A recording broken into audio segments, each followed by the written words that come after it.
ಸ್ವತಃ ಅಕ್ಕ ಮಹಾದೇವರು ಏಕತಾನ ಮತ್ತು ಹಾಡುವುದು ಎರಡೂ ಅವರು ಮಾಡ್ತಾ ಇದ್ದಾರೆ. ತಾವು ಆ ರೀತಿ ಕುಳಿತುಕೊಂಡಂಥ ಕಾಲದೊಳಗೆ ನೀವೇನು ಮಾಡಬೇಕು? ಮೊದಲು 8 ಸಲ ಓಂಕಾರವನ್ನು ಮಾಡಿ. ಈಗ ಮಾಡಿ. ಓ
ಶಾಂತಿ ಶಾಂತಿ ಶಾಂತಿ.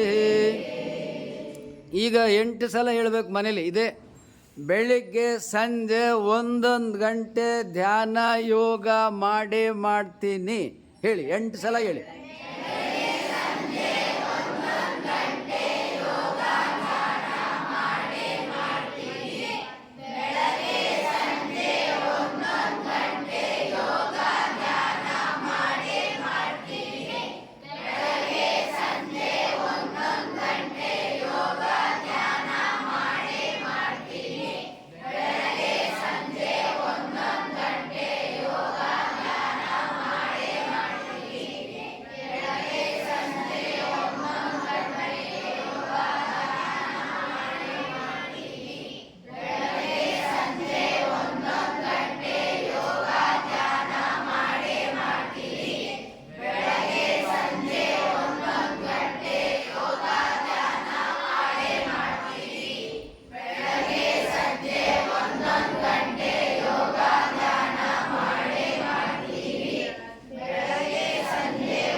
ಯಾರು ಇದುವರೆಗೆ ಸಬ್ಸ್ಕ್ರೈಬ್ ಮಾಡದೆ ವಿಡಿಯೋ ನೋಡ್ತಾ ಇದ್ದೀರಿ, ಕೂಡಲೇ ಸಬ್ಸ್ಕ್ರೈಬ್ ಮಾಡಿ. ಅಲ್ಲಿ ಬೆಲ್ ಬಟನ್ ಕಾಣುತ್ತೆ, ಬೆಲ್ ಬಟನನ್ನು ಒತ್ತಿ. ಲೈಕ್ ಕಾಣುತ್ತೆ, ಲೈಕನ್ನು ಒತ್ತಿ. ನಿಮ್ಮಲ್ಲಿ ಶೇರ್ ಅಂತ ಇರುತ್ತೆ, ವಾಟ್ಸಪ್ಪಲ್ಲಿ 20 ಜನಕ್ಕೆ ಕನಿಷ್ಠ ಶೇರ್ ಮಾಡಿ. ಓಂ ಶಾಂತಿ ಶಾಂತಿ ಶಾಂತಿ.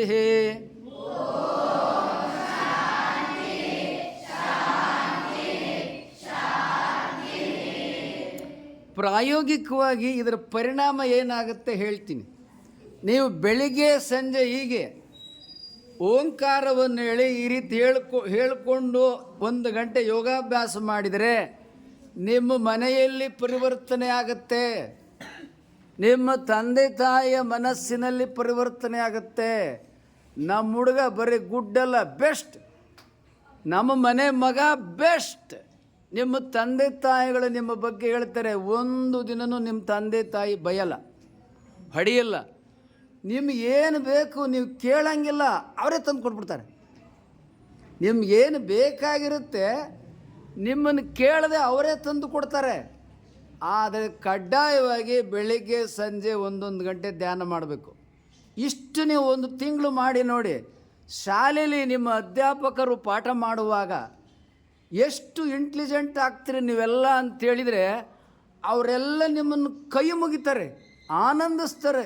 ನಮ್ಮ ಹುಡುಗರು ಎಷ್ಟು ಒಳ್ಳೆ ಹುಡುಗರು, ಎಷ್ಟು ಬ್ರಿಲಿಯಂಟು, ಎಷ್ಟು ಇಂಟೆಲಿಜೆಂಟು, ಎಷ್ಟು ಡಿಸಿಪ್ಲಿನ್ಡು.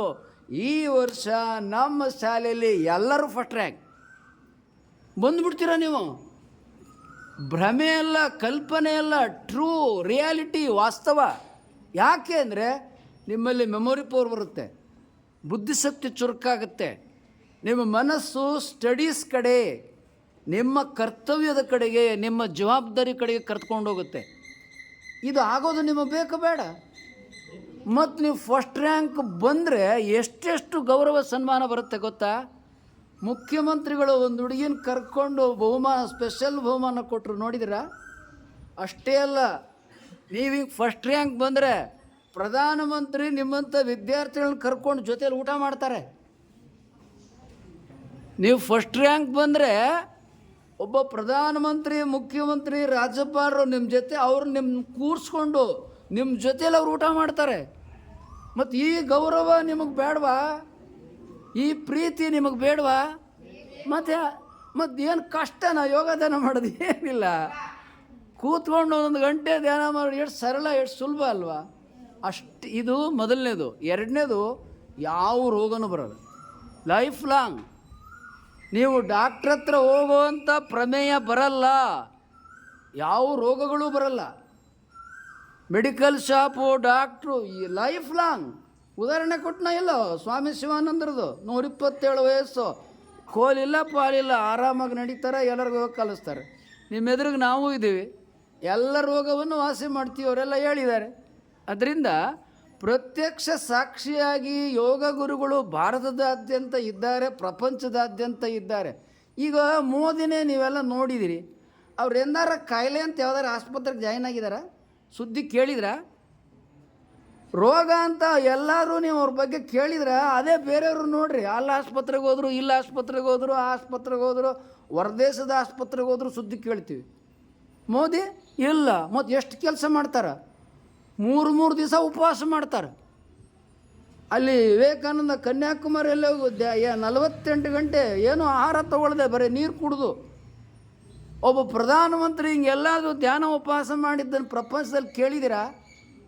ಯೋಗ 15 ವರ್ಷ ಪ್ರಧಾನಮಂತ್ರಿ, 15 ವರ್ಷ ಮುಖ್ಯಮಂತ್ರಿ, ಒಬ್ಬ ಚಹಾ ಮಾರಾಟ ಮಾಡ್ತಾ ಇದ್ದಂಥ ಹುಡುಗ ಯೋಗವನ್ನು ತನ್ನ ದಿನಚರಿಯಾಗಿ ಇಟ್ಟುಕೊಂಡು 15 ವರ್ಷ ಗುಜರಾತ್ ಮುಖ್ಯಮಂತ್ರಿ, 15 ವರ್ಷ ಭಾರತದ ಪ್ರಧಾನಮಂತ್ರಿ.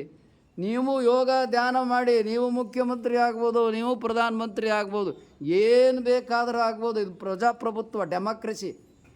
ಭಾರತ ಪ್ರಜಾಪ್ರಭುತ್ವ, ಎಲ್ಲರಿಗೆ ಅವಕಾಶಗಳಿದೆ. ನಿಮ್ಮಲ್ಲಿ ಪ್ರತಿಭೆಯನ್ನು, ಪರ್ಸ್ನಾಲಿಟಿಯನ್ನು, ಜ್ಞಾನವನ್ನು, ಸದ್ಗುಣಗಳನ್ನು ಬೆಳೆಸಿಕೊಂಡ್ರೆ ಏನು ಬೇಕಾದರೂ ಆಗ್ತೀರ. ಈಗ ಪ್ರಾಕ್ಟಿಕಲ್ಲಾಗಿ 10 ನಿಮಿಷ ಧ್ಯಾನ ಮಾಡಿಬಿಡೋಣ.